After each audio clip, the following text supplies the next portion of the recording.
And we are committed to try to work together, beginning with this initiative on the chemical weapons, in hopes that those efforts could pay off and bring peace and stability to a war-torn part of the world.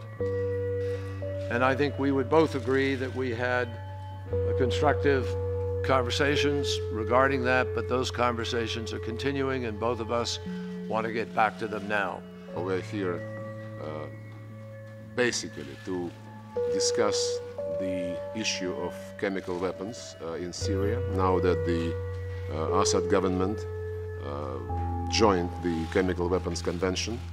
We have to engage our professionals together with the Chemical Weapons Prohibition Organization, as we agreed with the United Nations, to design a road which would make sure that this issue is resolved quickly, professionally, as soon as practical.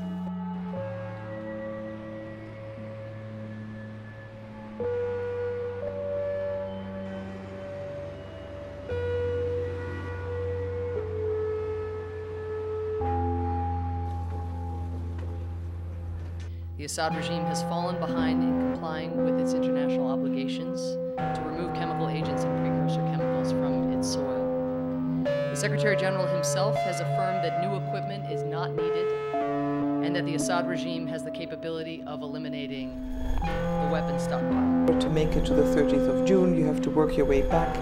Aboard the Cape Ray, about 90 days are needed. However, we don't exclude a further speeding up current pace or further improvements to the current pace set by the Syrian authorities. So there could still be an acceleration of effort.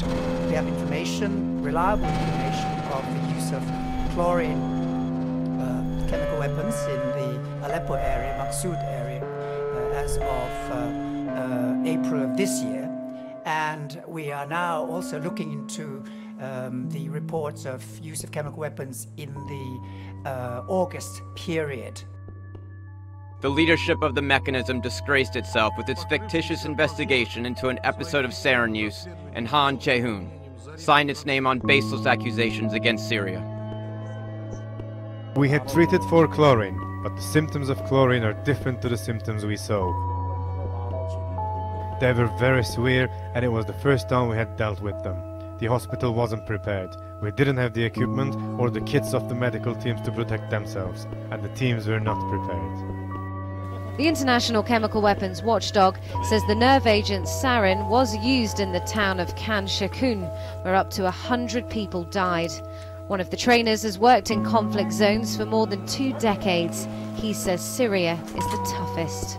I can remember many situations. We as doctors, as surgeons inside Syria, when we see the severity of injuries, sometimes we cried. Really, we cried when we see such kind of injury.